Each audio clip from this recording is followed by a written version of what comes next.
Puluhan massa yang tergabung dalam Front Perjuangan Rakyat Sumsel melakukan aksi unjuk rasa di halaman kantor Gubernur Sumsel pada Rabu, 18 November 2015.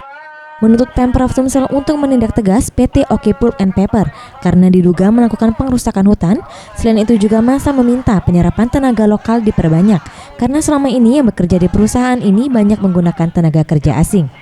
Usai melakukan orasi, para pendemo diterima oleh Asisten 1 Pemprov Sumsel, Ihwanuddin, untuk melakukan diskusi. Dalam diskusi ini, Ihwanuddin berjanji akan menindak tegas perusahaan tersebut jika terbukti benar melakukan pengrusakan hutan, dan Pemprov Sumsel akan menyurati Pemkab Oki untuk segera melakukan pemeriksaan terhadap PT OK Pulp untuk membuktikan kebenaran tersebut. Demikian nanti Pemkab Oki akan berkoordinasi dengan perusahaan yang terkait sehingga menjadi perhatian untuk direspon lah, ya, apa menjadi aspirasi masyarakat. Biasanya misalnya demo itu kadang memang aspirasi masyarakat itu perlu diperhatikan dan selama ini sudah menyampaikan kurang perhatian. Nah, ini yang kita perhatikan. Kita akan surati.